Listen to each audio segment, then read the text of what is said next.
ఓం సమర్థ సద్గురు సాయినాథ్ మహారాజ్కి జై. ఓం సాయిరామ్. మన బాబా కుటుంబ సభ్యులందరికీ నమస్తే అండి. హాయ్ ఫ్రెండ్స్, మీ అందరిపైన షిరిడి సాయినాథుని ఆశీస్సులు ఉండాలని, మీరు ఎల్లప్పుడూ క్షేమంగా, సంతోషంగా, ఆరోగ్యంగా ఉండాలని, మీరు అనుకున్న పనులన్నీ నెరవేరాలని మనస్ఫూర్తిగా బాబాగారిని కోరుకుంటున్నానండి. ఇంక ఈరోజు వీడియోలో మన బాబాగారి సందేశం అండి. మన బాబాగారు ఏమంటున్నారంటే, తల్లి, చూసిన వెంటనే నా ఒడిలో ఉన్న చంటి బిడ్డను తాకు. గురువారం రోజున నువ్వు ఊహించని అద్భుతం నీ తలుపు తట్టబోతుందమ్మా. అదేమిటో అశ్రద్ధ చేయకుండా విను తల్లి అని అయితే మన బాబాగారు అంటున్నారండి. బాబాగారు ఏం చెప్పబోతున్నారో ఆయన మాటల్లోనే తెలుసుకుందాం ఫ్రెండ్స్. చిన్న రిక్వెస్ట్ అండి, మన వీడియోస్కి అయితే ఒక చిన్న లైక్ ఇవ్వండి. ఇంక వీడియోలోకి వెళ్ళిపోదామండి. తల్లి, రేపు గురువారం రోజున నువ్వు ఊహించిన అద్భుతం నీ తలుపు తట్టబోతుందమ్మా. అశ్రద్ధగా ఉండొద్దు తల్లి. బిడ్డ, ఇప్పుడంతా కూడా నువ్వుగా లేవు. నీలో ఏదో చెప్పలేనంత బాధ దాగి ఉంది తల్లి. దిగులు నిన్ను నలిపివేస్తుంది కదా. వెంటనే మోసపోతున్నాను, ఇతరులు నిన్ను మోసం చేస్తున్నారు అని ఏదో తెలియని దిగులుతో బాధపడుతూ ఉన్నావమ్మా. నీ మనసు ఎవరినీ కూడా నమ్మకుండా ఉంది. అన్నిటికీ కూడా సందేహపడుతున్నావు తల్లి. ఇంకా చెప్పాలి అంటే నీ జీవితానికి సంబంధించిన నమ్మకం ఇంకా రాలేదు కదా తల్లి. నేను నీ తండ్రిని కదా బిడ్డ. ఒక్కసారి నాతో మాట్లాడమ్మా. నీ మనసులోని బాధ నాతో చెప్పుకో. నీ మనసులో ఏదో ఆలోచనతో ఉన్నావు. అన్నిటినీ నాతో చెప్పుకో తల్లి. ఈ సమయంలో సరైన సమాధానం నీకు అందిస్తాను తల్లి. నేను ఇవ్వటానికి సిద్ధంగా ఉన్నానమ్మా. నువ్వు నా దగ్గర కోరిన కోరికలన్నీ తీరుస్తాను అని నీకు ప్రమాణం చేస్తున్నాను తల్లి. నా ఈ వాక్కులో నీకు కొంచెం అనుమానం ఉంది కదమ్మా. నాకు ఇప్పుడు కావలసింది ముందు చేసిపెట్టు బాబా అని అడుగుతున్నావు కదా తల్లి. నన్ను నమ్ము బిడ్డ, నా దగ్గర శరణాగతి పొందు. తర్వాత నేను చేయవలసింది చేస్తాను తల్లి. నేను పూర్తి నమ్మకంతోనే ఉన్నాను కదా బాబా. కానీ నేను అడిగింది ఏదీ కూడా నువ్వు ఇవ్వటం లేదు బాబా అనే వాగ్వాదం మన ఇద్దరి మధ్య జరుగుతూ ఉంది కదా తల్లి. కొంచెం తగ్గి నేను నీ దారిలోకే వస్తున్నాను. నీకు మాట ఇచ్చినట్లే నేను అన్నీ నెరవేరుస్తానమ్మా. నాకు నా బిడ్డ సంతోషమే ముఖ్యం. నువ్వు తప్పు చేశావో లేదో, పాపం చేశావో లేదో నాకు తెలుసమ్మా. ఎవరైతే నా నామాన్ని వారి నోటంటా జపిస్తూ ఉంటారో, ఎవరైతే నా పాదాల దగ్గర శరణాగతి పొందుతూ ఉంటారో, అప్పటి నుంచే నువ్వు నా ఒడిలో ఉన్నావు అని గుర్తించుకో బిడ్డా. నీ దగ్గర ఉన్న వ్యతిరేక భావాన్ని తుడిచివేసి పరిశుద్ధమైన మనసుతో నిన్ను ఉంచుతాను తల్లి. నా బిడ్డవైన నీకు అన్నిటిలోనూ నీకు చెయ్యి అందివ్వటానికి ముందు నేనే ఉంటానమ్మా. అది నా బాధ్యత తల్లి. కాబట్టి నీకు అన్నిటిలోనూ విజయాలు అందిస్తాను తల్లి అని నీకు మాట ఇస్తున్నానమ్మా. నేను నీకు ఇచ్చిన మాట నిలబెట్టుకునేందుకు పనులు ఆరంభించాను తల్లి. కానీ వాటిని నువ్వే గమనించటం లేదమ్మా. ఎందుకో తెలుసా? నీటిని కదపకుండా ఉన్నప్పుడు వాటిలోని మలినాలు కూడా కదలకుండా ఉంటాయి. తేటమైన నీళ్లు పైన తేలుతాయి తల్లి. జీవితంలో సమస్యలు వచ్చినప్పుడు ప్రశాంతంగా ఉండాలి. అప్పుడే సమస్య అనే మలినాలు తనంతట తానే పోతాయి తల్లి.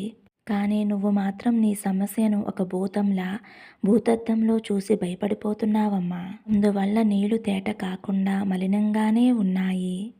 సంతోషంగా ఉండు తల్లి అని నేను చెప్పినప్పుడు ఆనందంగానే ఉంటావు. కానీ నీ చుట్టూ ఉన్న బాధలు నిన్ను వలవేసి కమ్మేసి ఉంటున్నాయి తల్లి. ఎన్నో కష్టాలు వచ్చినా, కన్నీళ్లు వచ్చినా దిగమింగుకునే ఉన్నావు కదా. అన్నీ నాకు తెలుసమ్మా. కాలమే నీ గాయానికి మందు తల్లి. అతి కొద్ది రోజులు మాత్రమే ఈ కష్టాన్ని నువ్వు కొంచెం తట్టుకో అమ్మా. కాలం చాలా శక్తివంతమైనది, బలమైనది. కాలం అన్నిటికీ కూడా బదులు ఇస్తుంది బిడ్డ. నీ కష్టం కనిపించకుండా పోయేలా చేస్తుంది ఈ కాలం. ఇప్పుడంతా నీ మనసు పడే పోరాటం నాకు అర్థమవుతుందమ్మా. ఎంత నా మాటలు నీకు ధైర్యం చెబుతున్నా సరే నీ మనసు ఏదో కోల్పోయినట్టు ఉంటుంది తల్లి. అంతగా నువ్వు ఎదురు చూసి విరక్తి పొంది ఉన్నావు కదా. ఇకపై నీ తండ్రి నీ కోసం పని చేయటం నువ్వు చూస్తావు తల్లి. నువ్వు కోరిన కోర్కెలు తీర్చటానికి ఖచ్చితంగా నేను పనిచేస్తానమ్మా. ఇకపై నీ బాబా చేసేదంతా కేవలం నీకోసమే తల్లి. నువ్వు నన్ను నమ్ముతావు కదమ్మా. నీ జీవితంలో ఏర్పడే మార్పులు చూసి నువ్వే ఆశ్చర్యపోతావు. ఎక్కడైతే నా భక్తులు నా మహిమల గురించి చెప్పుకుంటూ ఉంటారో, ఎక్కడైతే నా బాబా ఉన్నారు అని నా వాక్కులు వింటూ ఉంటారో, సాయి పూజలు, హారతులు నన్నే తలుచుకుంటూ, నా మాటలే వింటూ, నన్నే ఆరాధిస్తూ, నా గురించే మాట్లాడుకుంటూ ఎక్కడైతే ఉంటారో, అక్కడ నేను తప్పకుండా కొలువై ఉంటాను తల్లి. నన్ను ఎప్పుడైతే తలుచుకుని స్మరిస్తూ ఉంటావో, అప్పుడు నేను నిన్నే చూస్తూ ఉంటానమ్మా. నీ కష్టానికి మందు రాసి మానేలా చేస్తాను. ఎన్నో రోజుల నుంచి నీ కష్టం గురించి నా దగ్గర కన్నీరు పెట్టుకున్నావు కదమ్మా. నువ్వు దిగులుగా ఉన్నప్పుడు నీకు నేను తోడుగా ఉంటాను. నీ ప్రశ్నలన్నిటికీ కూడా నేను బదులు ఇస్తానమ్మా. నీ సమస్యలన్నిటికీ కూడా పరిష్కారం నేను ఇస్తాను తల్లి. ఇది చాలు బాబా అని నాకు ధన్యవాదాలు చెప్పుకునే రోజు వస్తుంది తల్లి. ఇవన్నీ కూడా నీ జీవితంలో జరగాలి అంటే నీ మనసుని నువ్వు బలంగా ఉంచుకోవాలి. ఏది వచ్చినా సరే తీసుకునే ధైర్యం నీకు ఉండాలి తల్లి. ఇది నీ బాబా నీకు ఇస్తున్న వాక్కు తల్లి. ఖచ్చితంగా నువ్వు అనుకునేది జరిగే తీరుతుందమ్మా.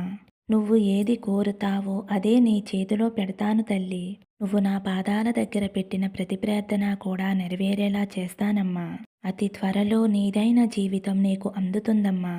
అతి త్వరలో నువ్వు కోరింది నీ ఇంటి తలుపు తట్టబోతుంది తల్లి. నువ్వు దేని గురించి కూడా ఆలోచించకుండా అన్నిటినీ నా మీద వదిలేసేయ్ తల్లి. నా మీద నమ్మకంతో నువ్వు ధైర్యంగా ఉండమ్మా.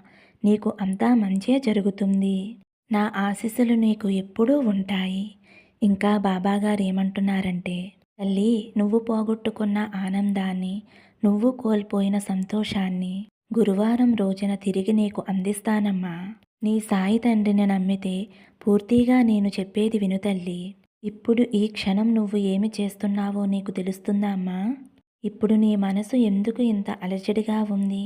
దానికి కారణం నేను చెబుతాను విను తల్లి. నీ జీవితంలో జరగని దానిని గురించే ఆలోచిస్తూ కూర్చున్నావు.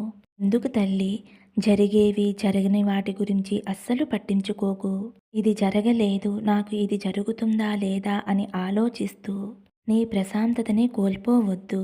ఇలా నువ్వు ఆలోచించటం వలన నువ్వు నీ చుట్టూ జరిగే వాటిని అస్సలు పట్టించుకోవటం లేదు. నీకు తోడుగా ఎవరూ లేరు అని, నీకు ఎవరూ సహాయం చేయటం లేదు అని బాధపడుతున్నావు కదా. అలాంటి నీకు ఇప్పుడు నేను చెప్పే మాటలు విను తల్లి. ఇప్పుడు నీ చుట్టూ ఉన్న ఎన్నో పువ్వులను నువ్వు చూస్తూనే ఉన్నావు కదా తల్లి. వాటిని చూస్తూ ఉంటే మనసుకి ఎంతో ప్రశాంతంగా ఉంది కదా. ఈ పువ్వులన్నిటినీ కూడా నా బిడ్డ కోసం నేను పంపినవే. నీ చుట్టూ ఉన్న ఫలాలన్నీ కూడా నీ కోసమే. ఈ పువ్వులు, ఈ పళ్ళు అన్నీ కూడా నీ ఆరోగ్యం కోసమేనమ్మా. నువ్వు బాగుండటం కోసమే తల్లి. వీటిని చూస్తే నీకు తెలియడం లేదా? చెప్పు తల్లి, ఒక్కసారన్నా నువ్వు వీటి గురించి ఆలోచించావా అమ్మా? నీ చుట్టూ జరిగేది గమనిస్తేనే కదా నీకు తెలిసేది. నేను నీ కోసం ఏం చేస్తున్నానో అని. అలా కాకుండా నువ్వు జరిగిపోయిన దాని గురించి ఆలోచిస్తూ ఉన్నావమ్మా. నీ ఓటమినే తలుచుకుంటూ బాధపడుతూ ఉన్నావు. ఎందుకు తల్లి బాధ? అసలు నువ్వు ఎందుకు ఓడిపోతున్నావు?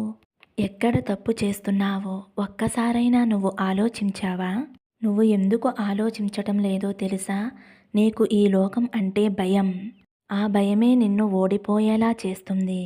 ఇది జరుగుతుందా లేదా అని అనుకుంటూ ఉంటావు. అలా అనుకుంటూ కూర్చుంటే నీకు ఓటమి తప్ప విజయం ఎలా వస్తుంది చెప్పు తల్లి. నీకు ఎన్నోసార్లు నా వాక్కులు, నా సందేశాలు పంపినా కూడా నన్ను నమ్మడం లేదు ఎందుకు తల్లి? నీకు ఎప్పుడైనా సరే భయం కలిగితే ఆ భయంతో ఇలా చెప్పు, నాకు తోడుగా నా సాయి తండ్రి ఉన్నారు అని. నాకెందుకు భయం అని ఇలా చెప్పు తల్లి. వెంటనే ఆ భయం నీ నుండి దూరంగా వెళ్ళిపోతుంది తల్లి. నీకు ఎప్పుడూ చెప్పేదే మళ్ళీ చెబుతున్నాను.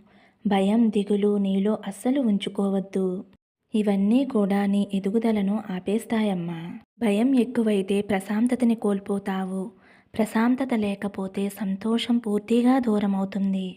కాబట్టి కాలం అనేది చాలా విలువైనదమ్మా. జరిగిపోయిన దాని గురించి ఆలోచిస్తూ బాధపడుతూ కాలాన్ని అస్సలు వృధా చేసుకోవద్దు. నీకు మళ్ళీ మళ్ళీ చెబుతున్నానమ్మా.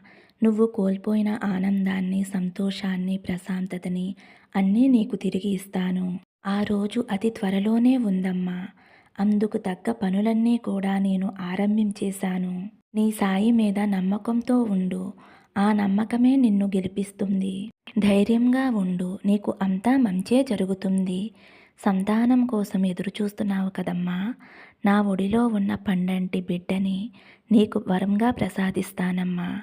నీకు సంతానం కలిగి నువ్వు ఎంతో సంతోషంగా ఉంటావు. నీలో ఉన్న దిగులు, బాధ వదిలేసి నా మీద నమ్మకంతో ధైర్యంగా ఉండు తల్లి అనైతే మన బాబాగారు ఈరోజు మనందరి కోసం ఒక మంచి సందేశం అందించారండి. మరి మన బాబాగారు అందించిన ఈ సందేశం మీ అందరికీ కూడా నచ్చింది అనుకుంటున్నాను ఫ్రెండ్స్. నచ్చితే ఒక చిన్న లైక్ ఇవ్వండి. అలాగే ఫస్ట్ టైం చూసేవారైతే మన బాబా భక్తి ఛానల్ తప్పకుండా సబ్స్క్రైబ్ చేసుకుని సపోర్ట్ చేయండి.